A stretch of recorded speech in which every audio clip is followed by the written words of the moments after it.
Það var tíðasta sigur á Rúmeníu. Kemur það okkur bara í brakinu í raun og veru. Getur verið gaman að vinna svona. Hrikalega gaman og bara þvílíkt kærkominn sigur maður. Ég held að við höfum ekki unnið leik í ég veit ekki hvað mörg ár sko. Þannig að það er hrikalega gaman að taka þetta og nú erum við innbyrðis líka á Rúmenina þannig að við komum fyrir ofan þær í riðlinu, það er geggjað. Tveir mjög ólíkir leikir í þessum glugga hjá okkur Spánn úti í Huelva og svo Rúmenía heima. Þetta er náttúrulega tvö mjög ólík lið, svona styrktalega séð, en var ekkert erfitt að koma úr þessu stóra tapi úti og inn í þetta? Alls ekki, mér var stelpurnar bara geggjaðar.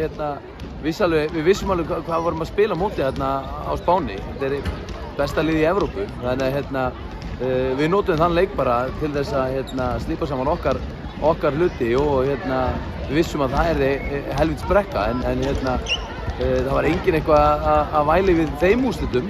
Við vorum með huga við Rúmenina og við ætluðum að taka þennan leik. Tveir leikir eftir í undankeppninni, það er Spánn heima og Ungverjaland úti. Já.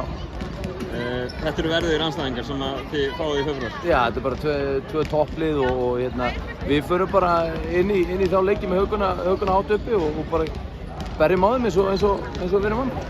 Aðeins í lokinu framistu Söru Rúnar Hinriksdóttur í þessum leik, hún er svona frábær lengst af, hún tekur algjörlega yfir í lokin. Já. Er þetta eitthvað sem er lagt upp með? Já, ég minna, hún var bara frábær í kvöld og bara við viljum að hún sé mikið með boltann, við viljum að hún sé að búa til fyrir okkur og hún heldur betur til yfir það í dag og var geggjuð. Bestu þakkir. Takk fyrir.